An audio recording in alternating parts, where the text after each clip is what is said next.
La paz es un derecho y un deber de obligatorio cumplimiento. Artículo 22 de la Constitución Política de Colombia. La UN Radio presenta Paso a Paso.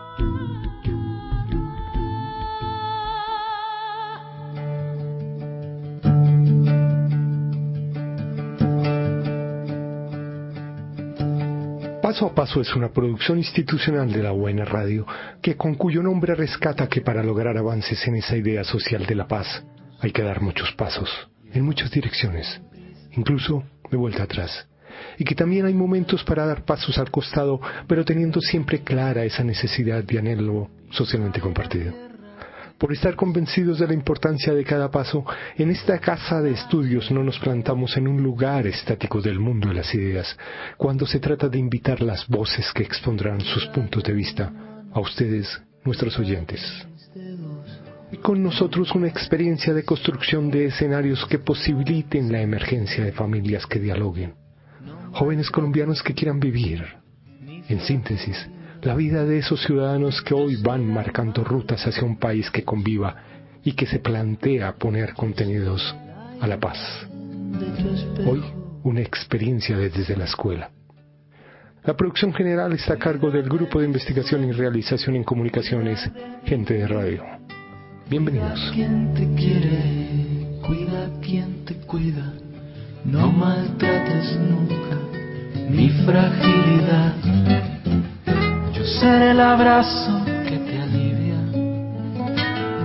Yo seré el abrazo que te alivia. Profesor Marcelo Torres Cruz, profesor en el Colegio Manuelita Sáenz, la localidad San Cristóbal, en la ciudad de Bogotá.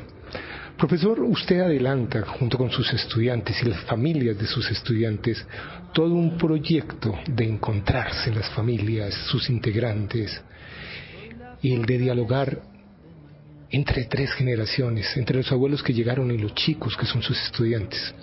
¿Por qué no nos describe el escenario donde usted enseña? Nosotros estamos ubicados en la localidad San Cristóbal, estamos ubicados donde inicia la montaña, en la UPZ San Blas, en una de las zonas donde se fundó primero Bogotá, donde tiene aproximadamente 200.000 familias, llegadas de los abuelos llegados de diferentes zonas del país, algunos expulsados del conflicto, otros buscando oportunidades de empleo, buscando mejores oportunidades, y ahí se funda el colegio. Actualmente pues tenemos esta generación de estudiantes que son los nietos, los hijos, y digamos que es una generación que está vista, es una de las localidades que más tiene índice de consumo de sustancias psicoactivas, es una localidad que también está precedida por un margen de violencia. Alrededor del colegio está categorizada en la cuarta localidad con más asesinatos los fines de semana, por eso cierran los negocios de tomar trago muy rápido, muy temprano, para evitar digamos estos incidentes. De igual manera se cataloga como la tercera localidad con más índice de suicidio juvenil. Entonces digamos que eso nos llevó al colegio a mirar estrategias para acompañar a la familia en términos de reconciliación, de diálogo, de construcción de paz. Quiero preguntarle a uno de sus estudiantes que está aquí con nosotros, Paula Meléndez. Paula, ¿qué lo ilusiona a uno a ir a la escuela o al colegio en un escenario como el que tú estás viviendo? Yo creo que son mis compañeros los que me motivan a ir, pero como lo dijo mi profesor, se ve mucha violencia, entonces nos motiva es eso, nuestros compañeros, nuestros profesores, la gana de estudiar, pero al ver esto es un poco complejo, nos opaca un poco. Profesor, ese diálogo entre esas dos o esas tres generaciones debe ser muy complejo.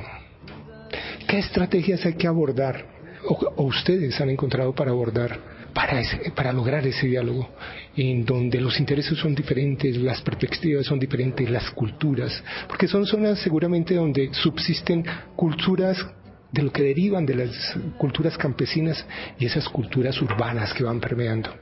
En términos de diálogo generacional, de comunión generacional, porque creo que hay un término de comunión, de comulgar con el otro, yo creo que hay unos puentes interesantes. Un puente es el cuerpo. Para un joven es muy interesante ver la vejez de su abuelo, porque eso yo creo que le ayuda a entender en otra dimensión la vida. Cuando uno no entiende al abuelo o a la abuela, difícilmente entienda que la vida se acaba muy rápido y que la vida, entonces como joven se hacen muchísimas cosas.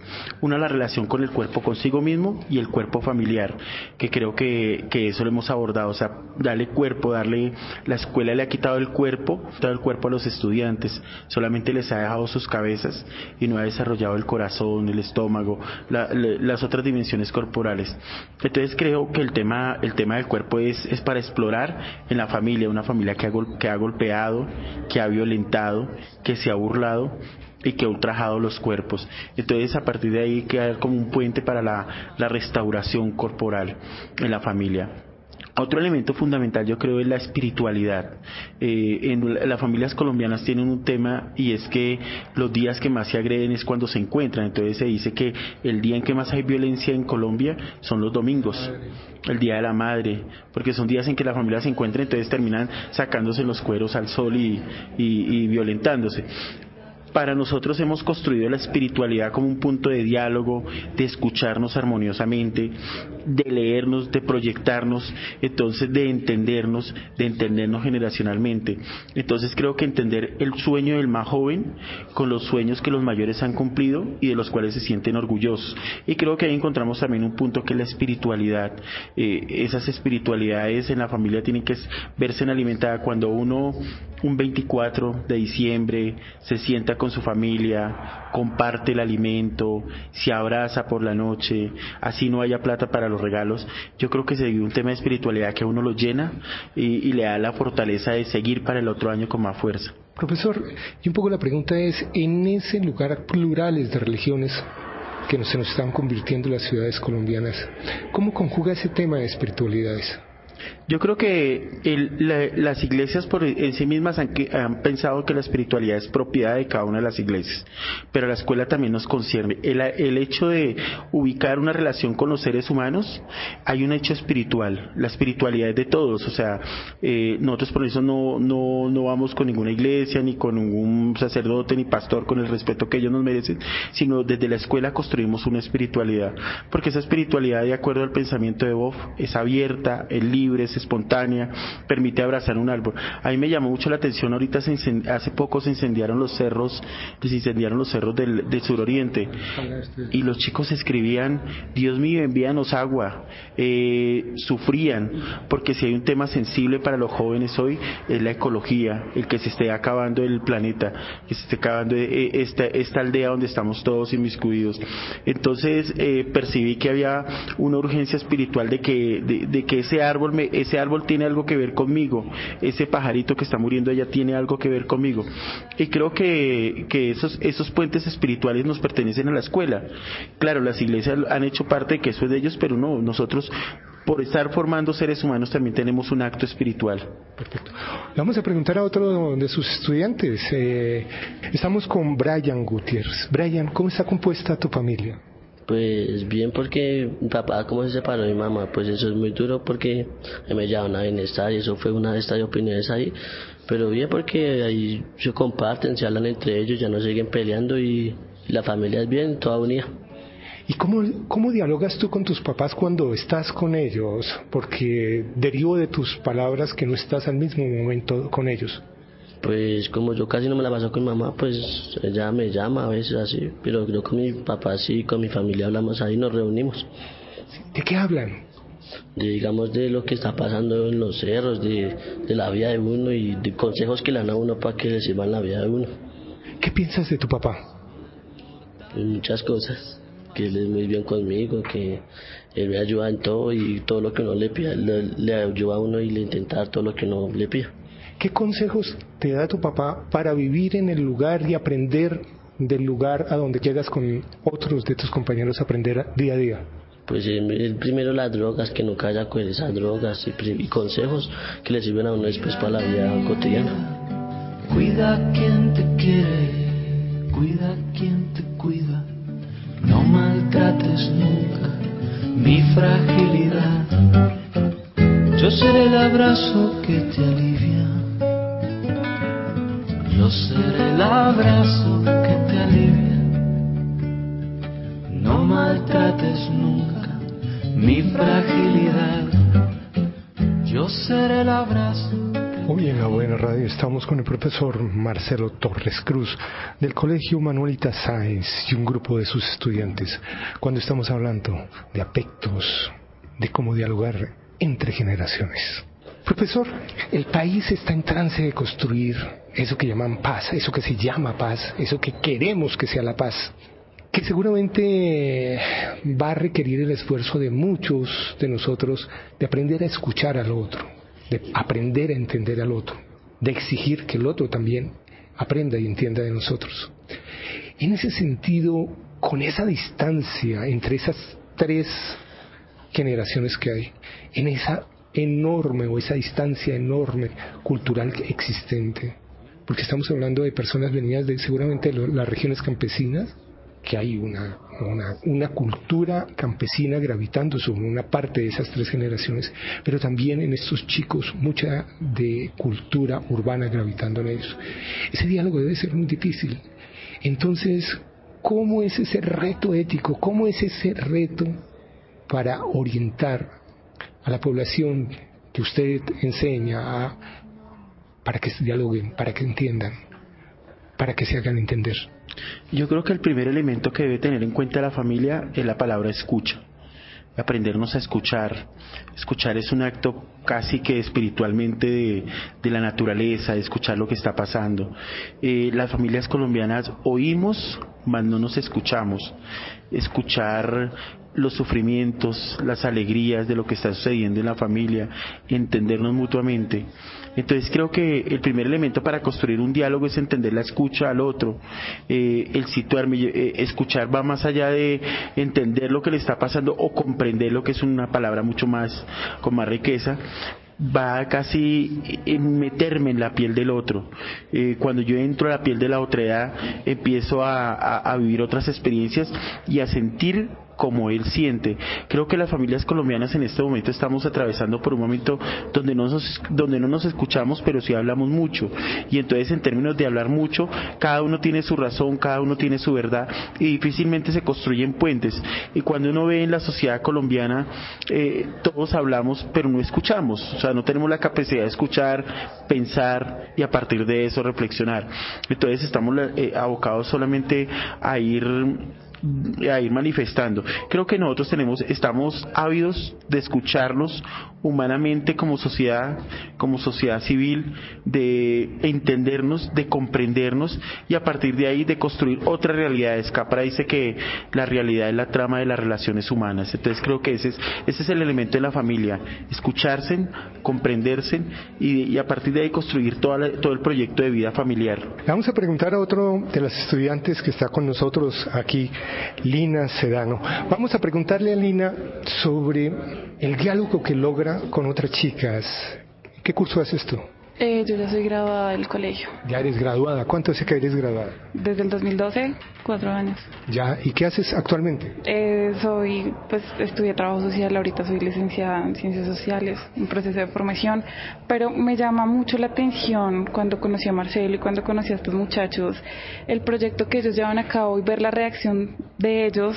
Pues digamos, porque yo pasé por la situación en la que están ellos, de problemas familiares. Digamos, en mi caso yo no tuve alguien que me dijera cómo vamos a hacer esto, tu familia. En ese momento yo no entendía que la situación por la que yo estaba pasando, el fondo y la raíz de todos esos problemas, de mi rebeldía, de todo, era raíz de problemas con mi familia, especialmente con mi papá. Entonces cuando yo empecé a conocer como este proyecto de Marcelo, a conocer a estos muchachos, me llamó mucho la atención porque me pareció una salida muy viable, algo muy factible de una solución que muchos buscan, que muchos necesitan, porque digamos lo que me pasaba a mí era de no escucharnos. En mi familia hacía mucha falta la comprensión. sí, por lo que venimos de épocas totalmente pues diferentes, mis papás con sus pensamientos, yo con los míos, entonces chocábamos mucho.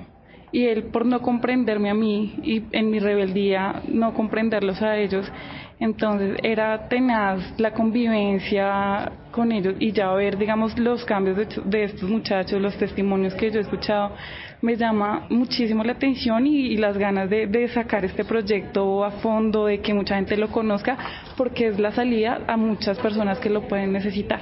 Profesor, ¿cuál es el método bajo su tutela para el encuentro entre las familias? Bueno, el colegio lo hemos habituado como una clase, se llama la clase de formación humana.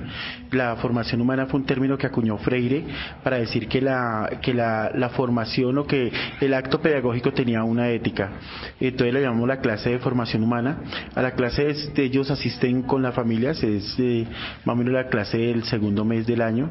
Entonces llegan con sus familias y en términos empezamos a poner experiencias de otras familias y iniciamos haciendo trabajos de reconocimiento, de ver cómo algunas familias funcionan, otras no funcionan, y qué está en nuestro sistema familiar que está funcionando y que no está funcionando.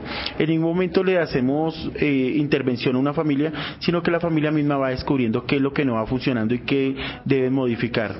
Elementos como dentro de lo metodológico, el hecho de el enseñarnos a acariciar. Yo creo que la caricia es un acto político, porque el patriarcado nos quitó, por ejemplo, a los hombres la posibilidad de acariciar a nuestros hijos y a nuestras hijas.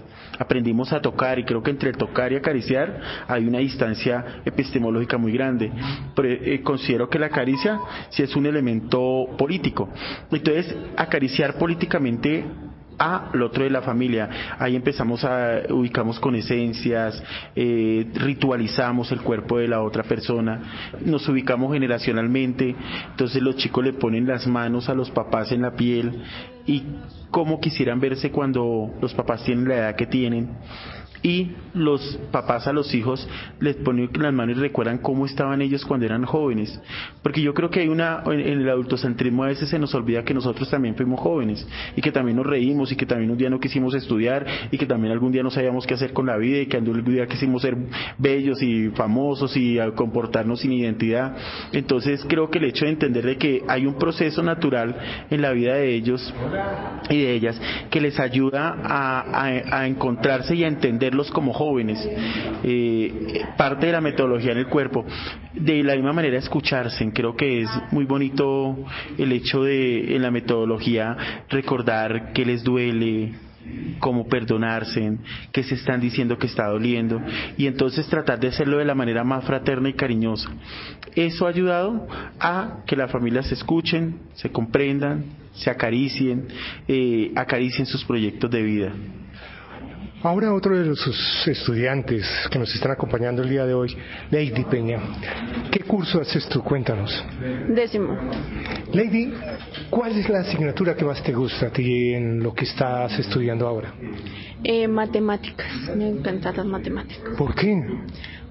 Y lo pregunto porque es bien difícil que encontrar un chico que le diga a uno que le gustan las matemáticas. Porque pues la profe que tengo me explica muy bien, entonces entiendo bien y por eso me gusta. Pues cuando era chiquita no me gustaba mucho, pero ahora me gusta mucho. ¿Cómo está compuesta tu familia?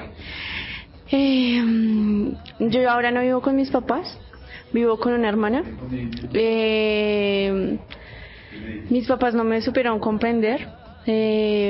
Pero con todo este proyecto de valores he aprendido a que desde muy chiquita ellos me tuvieron que dar algo y yo debo agradecérselos de una u otra forma. Vivo con mi hermana hace poco, mi papi no me quiere ver, mi mami tampoco, pero pues el profe Marcelo y con su proyecto me ha enseñado a salir adelante. De gusto un fruto que antes no probé, entonces reiré y me hará bien. Es que es cíclico, a diario el mismo periodo, desde el principio de los tiempos ya así lo creo todo. Y lo típico es que los días se vayan rápido y te olvides de notar que en cada día hay algo mágico y desverte con ganas de ser Profesor, aparece una palabra interesantísima. Hoy cuando estamos en la Buena Radio con el profesor Marcelo Torres Cruz del Colegio Manuelita Sáenz en la localidad de San Cristóbal en la ciudad de Bogotá. Y la palabra que aparece es agradecer. Sentimiento bien difícil de encontrar entre la gente y más entre la gente urbana.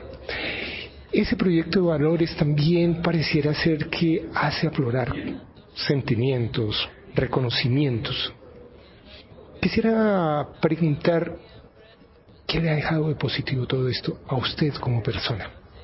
Yo creo que en mi capacidad de también tener una familia vulnerable como la que tienen los estudiantes que están acá, yo los interpretando una niña que vive con la hermana, un muchacho que pasó por el bienestar familiar, una niña que vive con la mamá y la mamá enferma. O sea, son familias todas vulnerables. Reconocer también que vengo de una familia vulnerable. Creo que también ayudar a hacer un proceso de restauración, yo no sé la palabra sanación emocional. Entonces ahí lo que dice Lady, yo vivo con mi familia, en este momento estoy transformando mi familia, pero me gustan las matemáticas. Yo creo que también la salud emocional ayuda a que uno logre entender el conocimiento, porque cuando uno tiene un problema emocional definitivamente no tiene la capacidad suficiente para entender lo que al frente está pasando en el aula de clase. Entonces creo que para mí como persona, encontrarme en la historia, encontrarme en las vidas, leerme en las vidas de ellos como jóvenes, leerme en los sueños, también me ha dado la posibilidad de reconstruir, por ejemplo, el patriarcado que marcó en mi familia. Mi abuelo nunca le dejó a mi abuela mirar al frente, siempre